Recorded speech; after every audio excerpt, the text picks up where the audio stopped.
Hello, everyone, and welcome into your CBSN Denver Daily Sports Line. It is Wednesday, October 27th, and I got to be honest with you, we are ice cold. 3 losses yesterday. I put faith in the Avs. They did not come through. Really terrible start in that game against Vegas. They lost. And then I had the Nuggets +7, and I knew that was a bust once Nikola Jokic went down and was ruled out for the second half. So here's what we do. When I'm struggling, I call in the heavy hitters. I put in a call to my guy, Ben Cary from Capwise. Nice enough to join us today. Ben, it's been a long time since we had you on, man. How you doing? Things are good, man. It's a busy time of the year. NBA just started up. Of course, college football, NFL, baseball playoffs. So there's a lot going on. Yeah, there certainly is, and I have loved being a member over at Capwise and what you guys do. Your NFL simulations, killing it as usual. Let's talk about what we have going on Week 8. I want to focus in on the Broncos, Ben. 3-point favorites at home. I don't know about you, but I have no faith in this Broncos team in order to put my hard-earned money on them to show up. However, this does feel like a game where they could come out and really the season goes one way or the other depending upon what happens.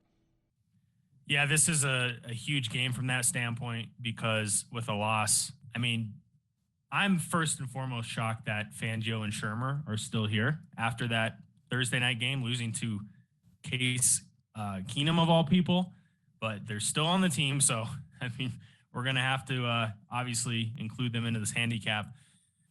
Having said all that, Michael, I do lean with the Broncos at -3, and here's why.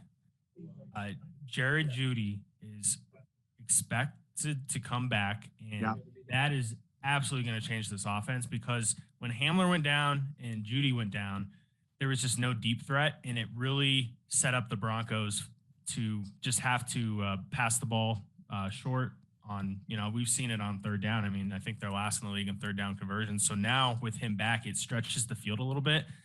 But at the end of the day, we still have Shermer as the play caller. So it comes down to what he's calling. But I do have enough faith in this Broncos team to put up some points. And also, this Washington football team ranks near the bottom 5 in pass defense, which is a little surprising. So it could be a good matchup for a guy like Teddy Bridgewater to put some points on the board through the air. And hopefully he's healthier than 70-75% like he said on the radio. Yeah, and it's rare that you say, hey, this could actually be a good matchup for Teddy Bridgewater, given what we've seen the last couple of weeks. But okay, Ben, we'll go Broncos -3 then if that's where we're leaning here on a Wednesday. Trust me, it's a hard one. It's a hard one to muster up, but I think Jeudy is officially announced he's in. That line could move back up to 3.5. Okay, so you're saying get on that now. Good nugget there. Love that. Another game you've got your eye on, Colts and the Titans. Ben, we've seen the Titans come away with some really big, impressive victories in their last couple of games, but now they've got to go to Indy. To Indy, a team that's been hungry, right? We saw them in a primetime spot, but we also saw this Titans team in a primetime spot play really well. Yeah. And Henry, I mean, he's running over everybody. I think it would take the whole crew at CBS and myself to tackle him. I mean, Romy would have to get in there. Maybe them not. Yeah, Romy would have to get in there and try to grab the ankle or something and take him down. That guy is running out of his mind.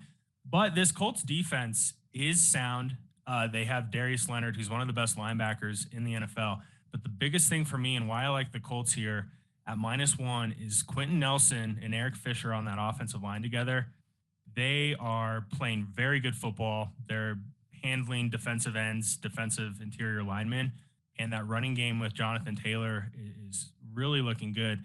And Carson Wentz, I mean, he looked good in that primetime spot, and all you need out of him is just an average game and no turnovers. And this Colts team will be in a position to win. So I like them to beat the Titans. I'm going to say by 6 points. Wow. Okay. Wow. So you really like that spread coming in Colts -1 as it is right now in the over-under at 51. But you like the Colts big time in that one. Good to know, Ben. It feels like this is a spot where the Titans are going to fall flat on their face. And we've seen it really does. It really does this year. And after big wins over the Bills and the Chiefs, I absolutely could see that happening on Sunday. Couple best bets for you today before we let you go. I like the Astros on the money line and the Astros team total over 4.5. That's paying out plus money at +110. They hit lefties really well. So don't be surprised if the Astros put up some points after a disappointing game 1 down there in Houston. Ben, this was fun as always. We'll have you on again soon, and keep up the good work at Capwise, okay? Thanks, guys. Go Broncos. Hey, that's going to do it for your CBSN Denver Daily Sports Line. We are, as always, brought to you by BetMGM. Place your parlays, props, and futures at the King of Sportsbooks. Download the app today.